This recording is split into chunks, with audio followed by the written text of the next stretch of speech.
Հրանտ Բագրատյան։ Պարոն Նահապետյան, երկու կոնկրետ հարց ունեմ։ Շատ կարևոր եմ համարում Հանրապետության սահմանամերձ շրջաններում 40 ռազմականացված բնակավայր ստեղծել, ինչի առաջարկ արել եմ։ Դուք անձամբ ո՞նց եք դրան նայում։ Եվ երկրորդ հարցս, պարոն Նահապետյան, դուք ո՞նց եք նայում։ Մենք սաղ օրը նկարում են, ես մինչև տնից հասնում եմ այստեղ 18 կամերա ինձ նկարում է։ Եթե դրանց նկարածները գումարենք, իմ ամբողջ կյանքը էկրանի առաջ է։ Արդեն հիմա շենքում բակի կողմից են դրել։ Այսինքն դուք ինչ եք մտածում։ Այդքան մտահոգվում եք մեր մասին, մեր առողջության մասին, որ մենք հանկարծ սխալ քայլ չանենք, չգիտեմ, լևի չգնանք, ինչ չանենք, դեն սաղ նկարում եք, ինչ անենք, որտեղ գնանք։ Արդեն ռեստորան հրավիրում են հաց ուտել, ասում ձեր մոտ նկարում են թե չէ, գան թե չէ։ Մարդս էլի ուզում ես մի հատ անեկդոտ պատմես, բան արդեն բնականաբար էլ չի ստացվում։ Նու տունը հեշտ չխոսանք, տունը ամեն ինչ լսվում է, ամեն ինչ նկարվում է։ Դուք ո՞նց եք դրան նայում, որպես ազգային ժողովի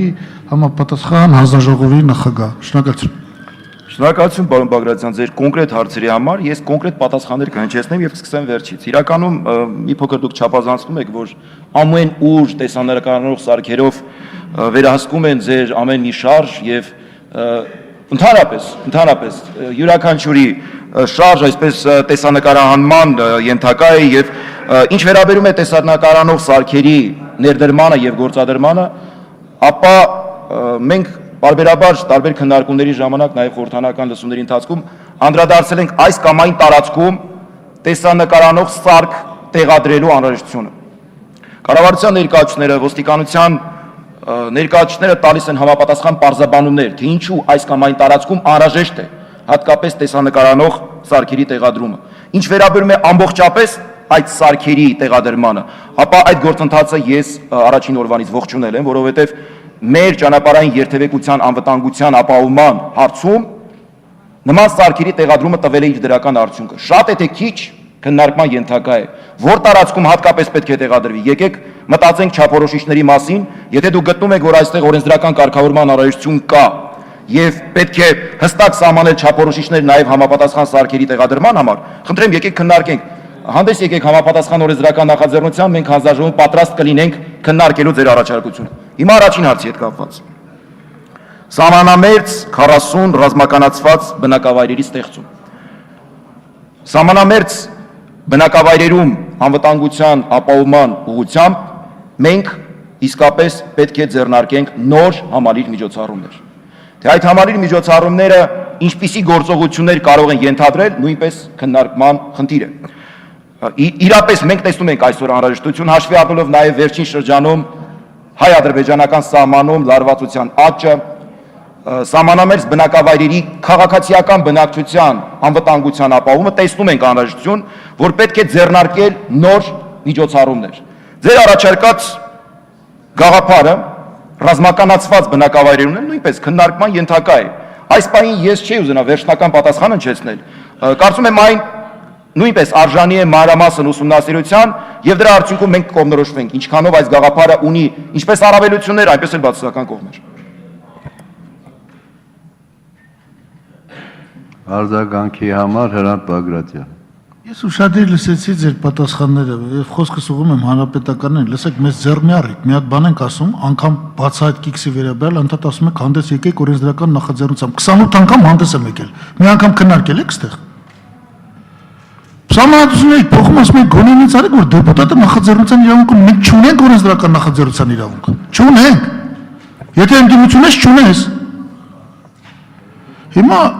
ինչ ասեմ, շարունակեք տուգանել, օրենսդրական նախաձեռնությունների դեպ մի հատ եղել է, իհարկե դա արագաչափի մասով էր, նա, այս մասով էլ էլի կանենք, մեջն ինչ կա, հայլ կանենք, հայլ չեք ընդունի, հայլ կքննարկեք, հայլ կազեք քննարկեցինք, լսեցինք իրար վերջ, սա ձև է դառնում, հասկանում եք, պատասխանատվություն չեմ զգում ես արդեն։ Դուք մարդկանց նկարում եք ամենտեղ, այլ տուալետ չեն կարող մտնենք։ Պարոն Բագրատյան, ինչ վերաբերում է օրենսդրական նախաձեռնության ձեր իրավունքի իրացմանը, ապա